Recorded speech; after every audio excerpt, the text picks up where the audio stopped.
everybody. Welcome back to Best Books Ever. I am Tyler, and today, very exciting because we are reading the second half, that's chapters 15 through 27 of The Hunger Games, first book of the trilogy by Suzanne Collins, finishing it up. The end of The Hunger Games with Katniss and Peeta and all them. Yeah, not much to say. Let's just get into it. We'll start with the end as we always do, and this is a big ending because a lot of stuff happens, right? This is even after the Hunger Games, which we'll get into the games themselves in a second. But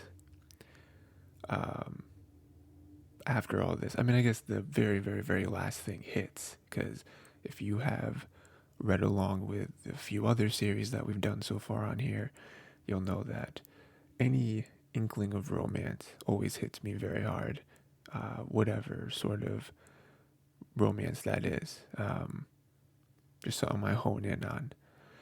And so this obviously being very heavily into the romance, love the ending, and it hurts because you sort of realize that in the beginning before the game started, you believe that Peeta, and I don't remember exactly, but Peeta and Haymitch sort of concoct this idea that was already kind of based off of what I think Haymitch was trying to do, which is putting them together.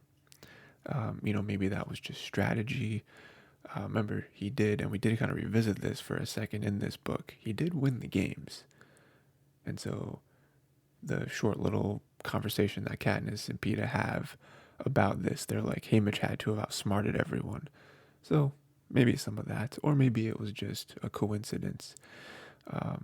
But they do kind of then later concoct this idea to make them a couple.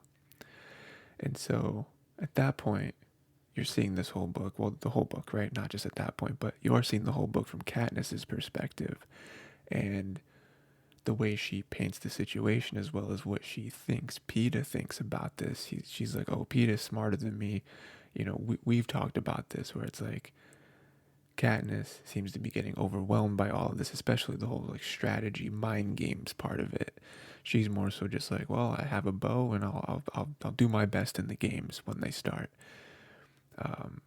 Peeta, though, it seems that Peeta is always one step ahead. It seems like Peeta is underestimating himself even more than Katniss is, and so he's like, I have to find another way to win. Like his whole thing, like, oh, what am I gonna do? Just like throw big bags of flour at him? Like, it's not gonna work. So from Katniss's perspective, we're seeing all of this as this is part of the games, us being together. This will keep us alive. This will get us sponsors. And you're assuming that that's what Peeta feels as well. And I think Peeta knows this. But I think Peeta, as we go further and further, especially in the second half, like, we see more and more examples of it. Like, it doesn't feel like he's acting everything. Like, it feels like he is true. Like, even the story he told of, like, oh, I fell in love with you when I was 5 years old, Katniss then thinks about that story and she's like, there's too much truth and too much sincerity in this. Even if there are some lies sprinkled in here, this is real, I think. Like, he really, and like she's never really able to confront and kind of parse out her feelings about Peeta, but it does, especially at that moment, feel like, oh, I don't think Peeta is lying for the cameras. And so when we're hit with this moment at the end where they seem to finally kind of put that out in the open, and then at the very end where they're arriving at the District 12 station with the cameras, and this will be the last time before they then get to live in the Victor village, he holds out his hand and he's like, one more time for the cameras.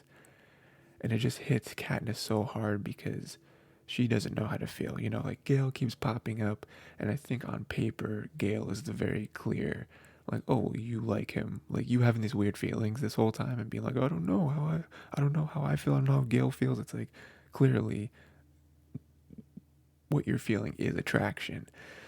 But now with this whole games thing and Peeta coming in, it's like, oh, what does this do for me? But then she also is hurt by that. She's even like, oh man, I kind of wish he'd be angry with me instead of just like hollow and expressionless, because now it feels like I'm losing him.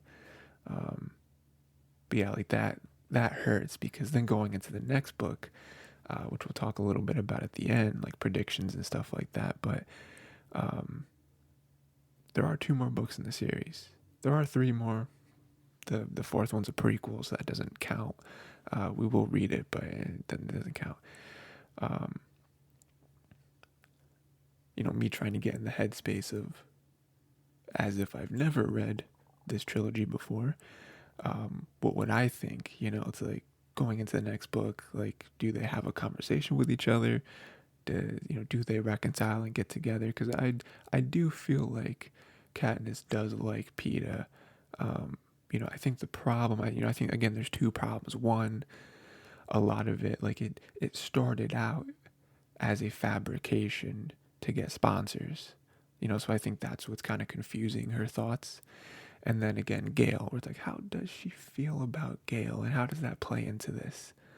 And also, how will Gale react to everything that happened? Will he understand that it was all for the games, or will he be cold and be like, oh, why don't you go talk to your boyfriend Peeta? I feel like we don't really know enough about Gale to really know like who he is as a person. You know, all we know is that they stumbled upon each other and they hunt together. We really don't know. And he did say, "Why don't we run away?" Which is crazy. Um, but yeah, so that's that. That's the very end. That's the very hard end going into the next books of like, how does that? What does a relationship look like? Are they just very stoic after this with each other, very distant, and they're only together when they have to be, when they're at like an event or something? We'll see. Um,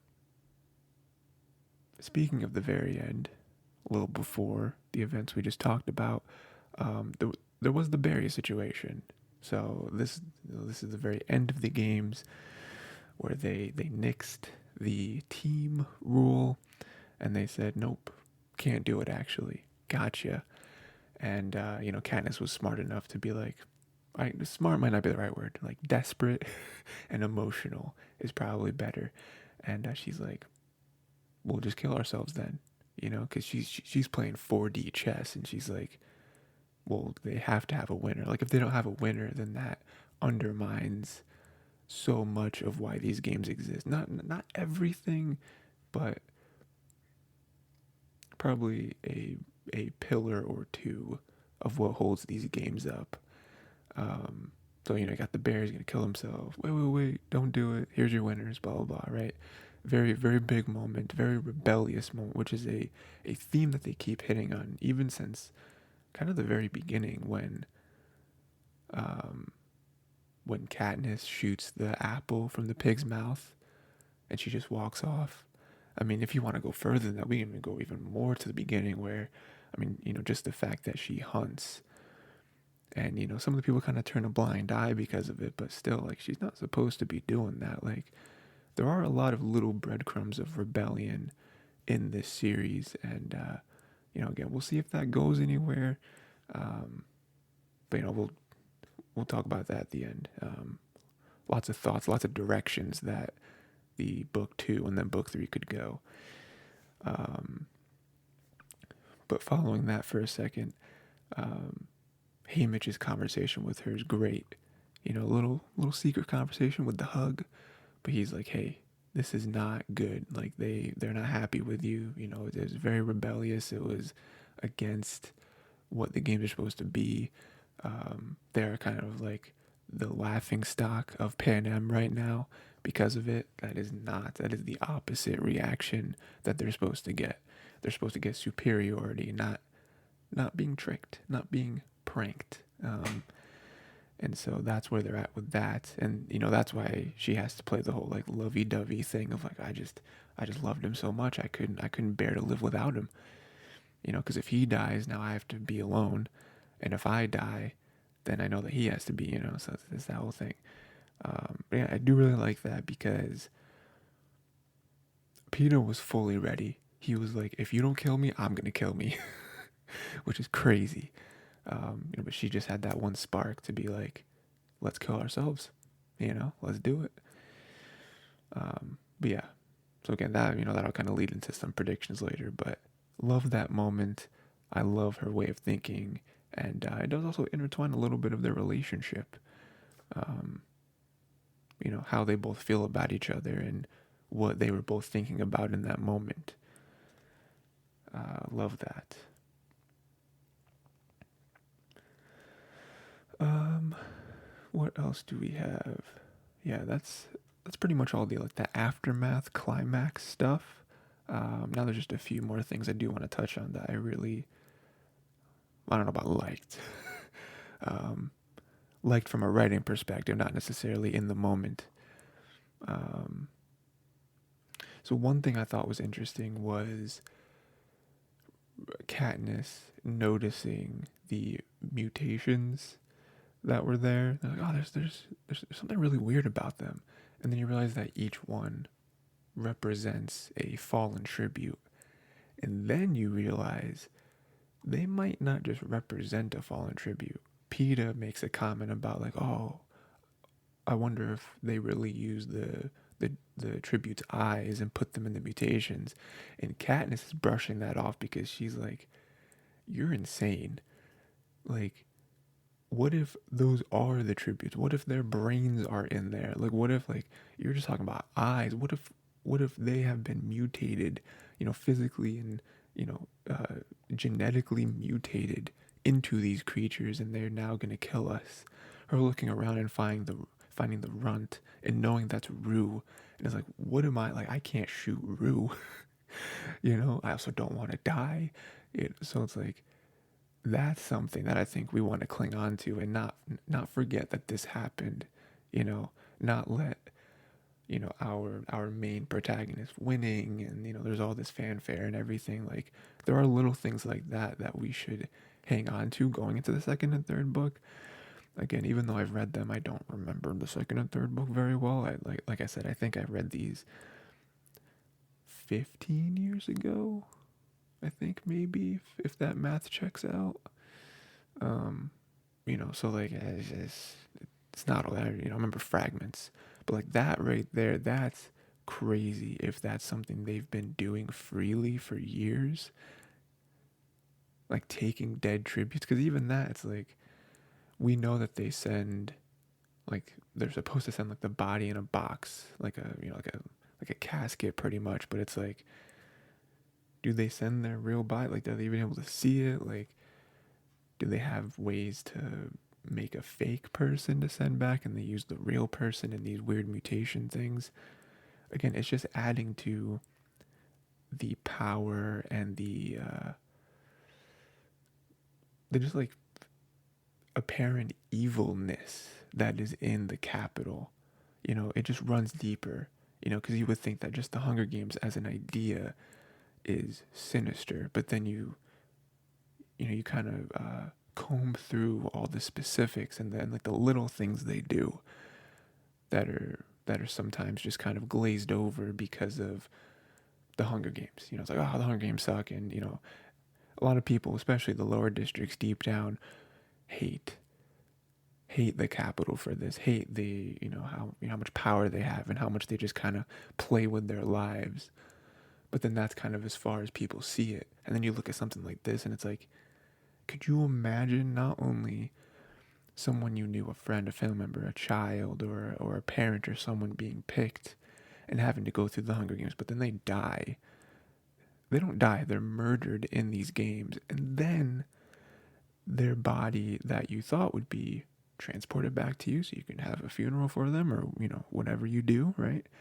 Turns out that you were given a fake body, and the real body was used in like some weird like Frankenstein type scenario, and they've now turned into this like wolf beast. Like that is overwhelming. That is insane. Um, so yeah, we don't get an answer.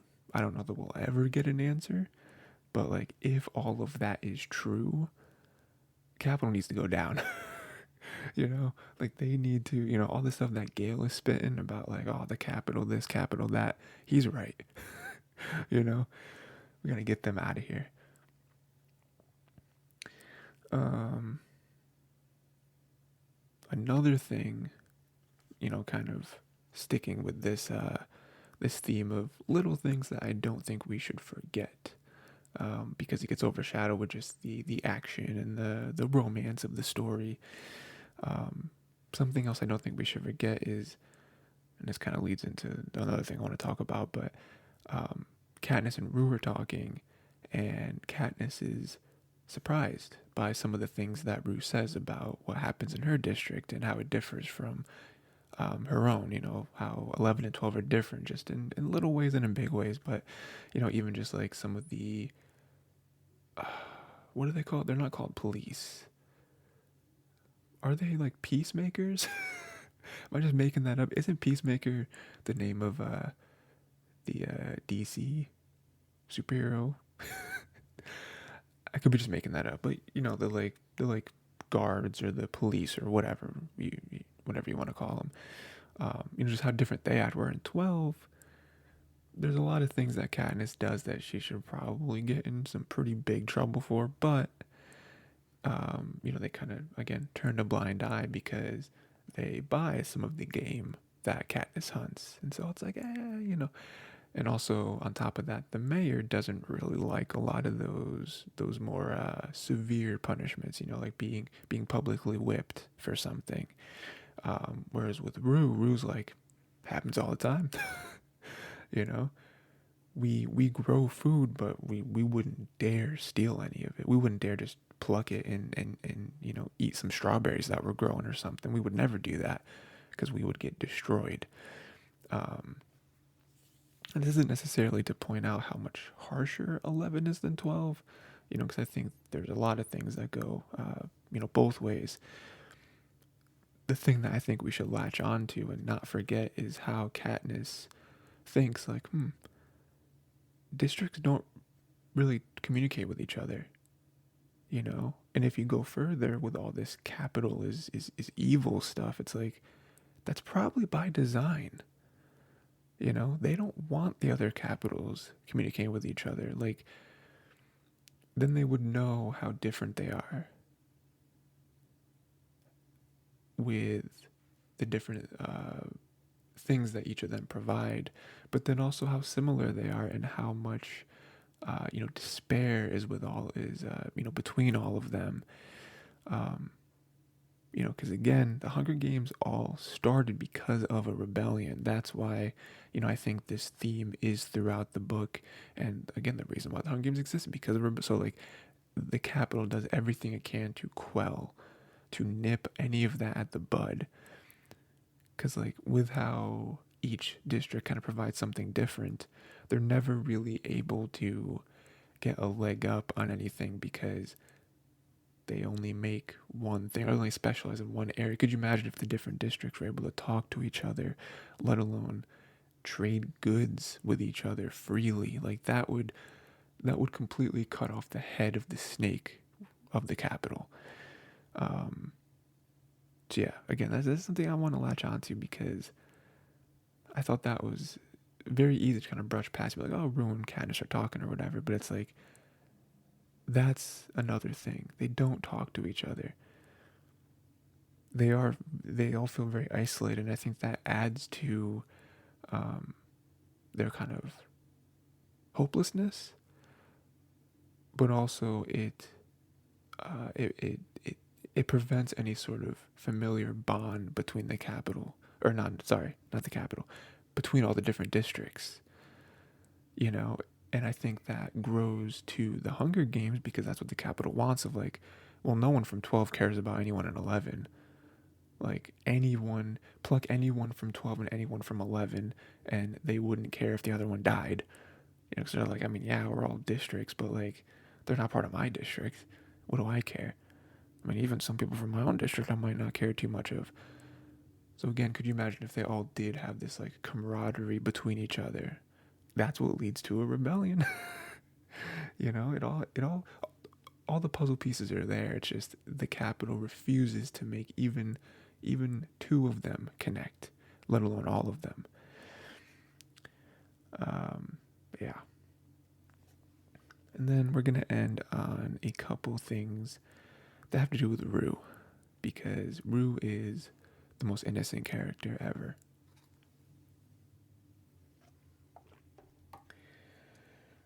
So we have Rue, as we know, same age as Prim. So Katniss obviously sees a lot of her in her. Um, love their interactions. I love how they teamed up. Immediate trust on both ends. That's not even what I was going to talk about, but now I kind of want to, where it's like, even that right there is not seen in the Hunger Games, and again, could be on a much bigger scale. We were just talking about on the district level, where it's like, that doesn't happen, you know? Usually, most of the time, you imagine with alliances, it's all temporary. It's all like, well, kind of, you're good at this, I'm good at this. Let's kind of team up, and we'll survive longer. It's never full trust. Like, I feel like if somehow it was like, oh, the Hunger Games actually aren't only one person wins. The Hunger Games are uh, three people could win. You get a group or something, or maybe it's just like last three alive win. It's not necessarily like a group of three has to win, but 50 people enter and three people can come out or something. I don't know, something stupid like that, which would make a much worse story. But if that were the case, I have no doubt in my mind that like Rue and Katniss would be like, oh, we're together. Like probably even before Peeta. I mean, honestly, they would have to make a tough decision where it's like, do we add Peeta into this or do we add Thresh into this? Because Thresh by himself could probably take out three people. If he really wanted to, let alone Thresh plus two. Oh man, wild. But yeah, like I just love immediate trust where they're like, I trust you with my life, and here's some secrets that I have, or not really secrets, but like, here's some things that I've learned about the games that I've picked up, and vice versa. So I love that. Terrible moment. It all goes down. We have her setting fire to the supplies. We got the fires going up, the signal, the Mockingjay stuff. It's all amazing. Her getting blown up, like the ear going, and the other ear like half going. Her making it back, and then we hear Rue call out for Katniss. Katniss calls out for Rue, and as soon as she holds her hand out from the net, she gets a spear through the stomach. Katniss immediately, without any hesitation, 0.5 seconds, lodges an arrow through like the throat of the tribute that threw the spear at Rue. That moment I love, because I'm like, that was not for survival. You get the impression, this probably happens with most people, especially people that aren't from the career districts, not easy to kill. Like, at the end of the day, if someone is going to kill you, your just natural instincts as a living creature, I'm sure, pop up, and it's like, okay, well, I have to at least defend myself in this moment. But for most people, it's like, I'd like to not kill. I'd like to somehow, all the other 23 tributes die in some way and me just survive, Um, and you look at that from Katniss as well, where, she has to imagine them as animals, and even then it's like, But in that moment, for Prim, but also for Rue, kills that man. One shot, one kill, So that's great. But Rue does die, and one of the saddest, if not the saddest moment in the whole book, I would say, Rue dying, because she's not much younger than Katniss, which is the thing, because it's a 12 to 18, I think, is the range for the games, I believe. So she's only like a couple years, maybe a few years, because I think Katniss is 16, right?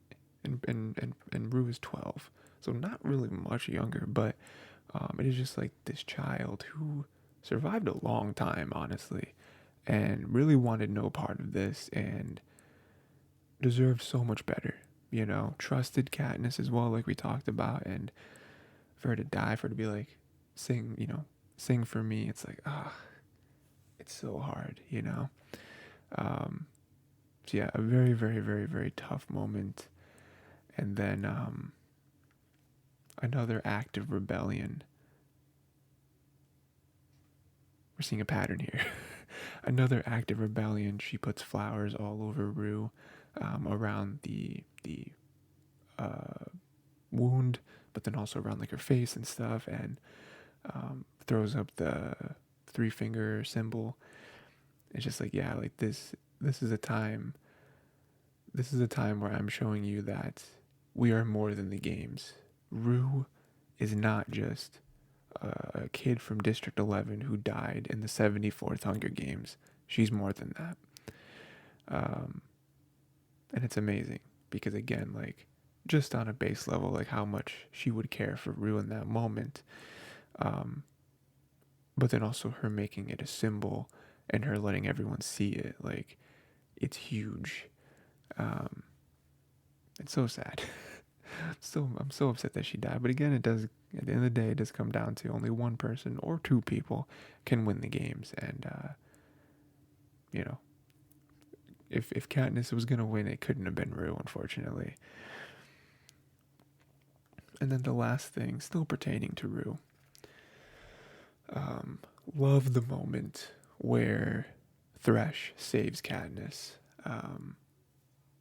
This is actually funny because I do remember this moment from the movie, and it happened a little different in the movie.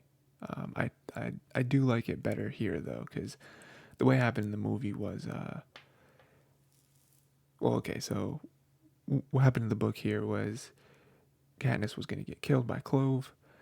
Thresh grabs her, throws her down, uh, slightly interrogates her, hits her in the head with a rock. Doesn't kill her immediately, but you're like, that is fatal.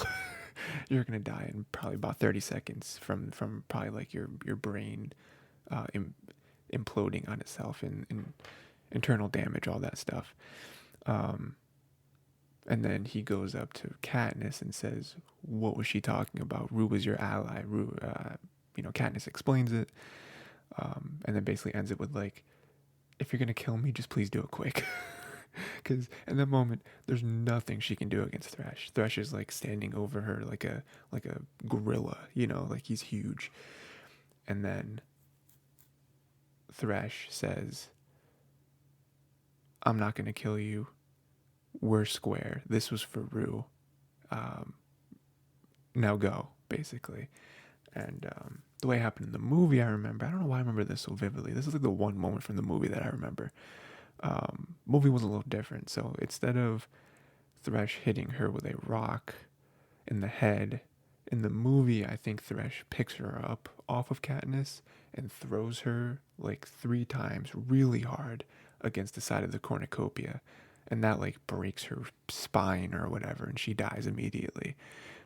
So different than hitting her in the head with a rock. Probably better for audiences like watching this. Like general audiences watching this, because I feel like getting your skull caved in with a rock probably a little too brutal. But works in the book very well. And then also in that moment, I think in the movie, Thresh already somehow knew about the whole Katniss and Rue thing, and so he didn't have to ask questions. He wasn't like, "Well, what was she talking about? Rue was your ally and all that." He just like killed Clove and then was like, "That's for Rue," and then like ran off.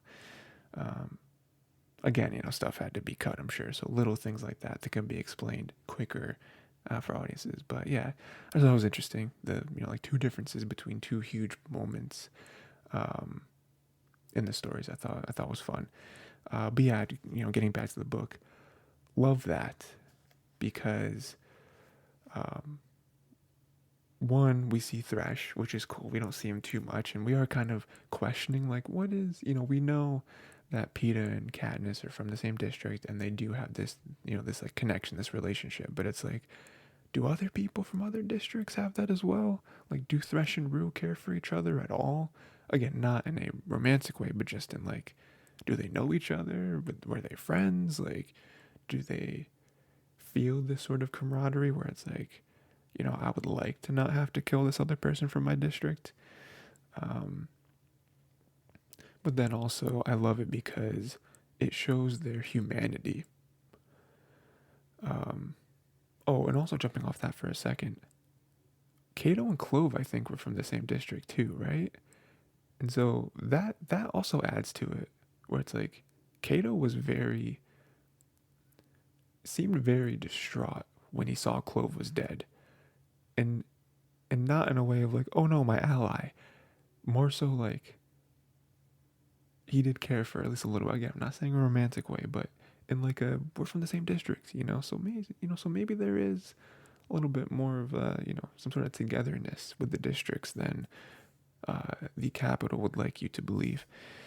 But yeah, then rounding out to my other point was showing their humanity. Like Thresh didn't have to do that. Thresh could have been like, cool, I still need to win, dead. You know, like he easily could have killed Katniss in that moment. But again, it does show that they're humans and they're like, okay, you did that. I respect that. That was a girl from my district. Um, I'm gonna I'm gonna spare you to kind of pay a debt. And again, he didn't have you have to take that as a debt. You know, like that uh, directly has nothing to do with Thresh. You know, but he did because he understands the circumstances um, and everything. So that was really cool. And again, maybe a little bit of like, hey, we won't let this ruin us. We go back to what Peeta said on top of the building, right? Right on top of the building. And, Peeta said, I just don't want to like become someone that I'm not. You know, I want to stay true to myself. I don't want the Hunger Games to change me. And Katniss heard that. She was thinking, oh, wow, like my desires are so much more selfish than Peeta's, you know? Um, but then we fast forward to this moment where that's kind of what happens with Thresh, where it's like he didn't let the game change him. He didn't let this moment of opportunity, turn him into just this like killing machine where he's like, okay, cool, boom, Katniss is dead, Clove is dead, come over here, Kato, you know, you're next. He's able to have this very human connection, this very human moment with Katniss. So that was cool. And yeah, I think that is it. That is the book. That is The Hunger Games, book 1 of the trilogy. We will return next week with book 2, which is called Catching Fire. We're going to be covering chapters 1 through 14.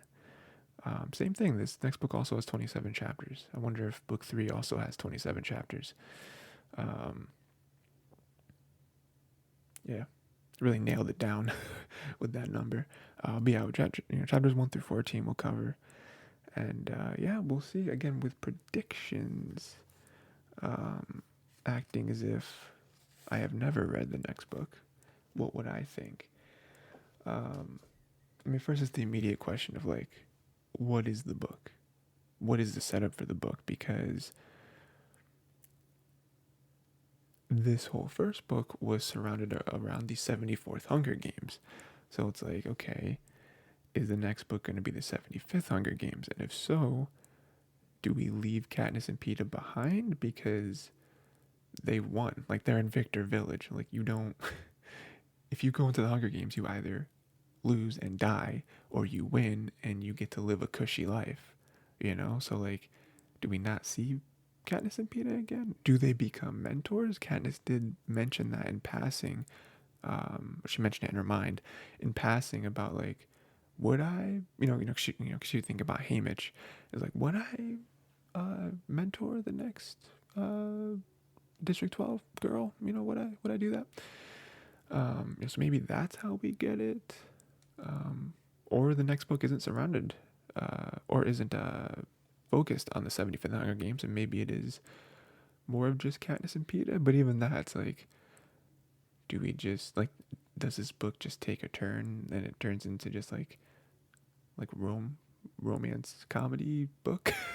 Just as a complete tonal shift. I'm not sure.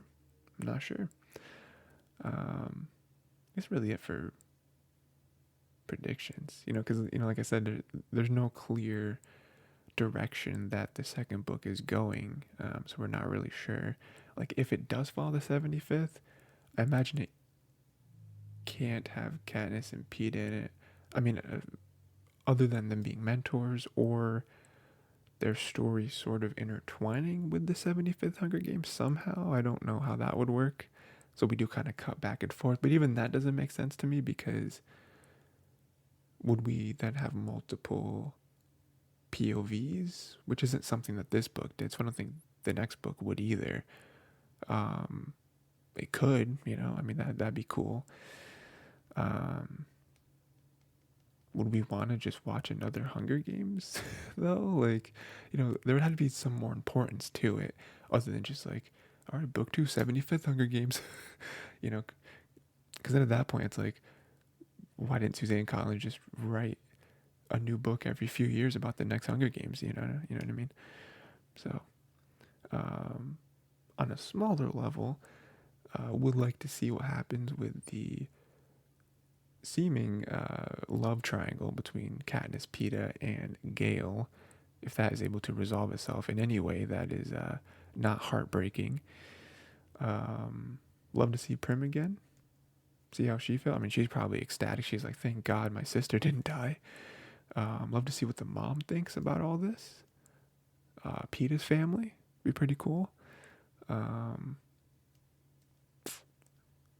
Yeah, I don't really know. And then I guess, like, will any sort of retaliation come from the Capitol with this? With the whole thing with Katniss? We'll see. That is it.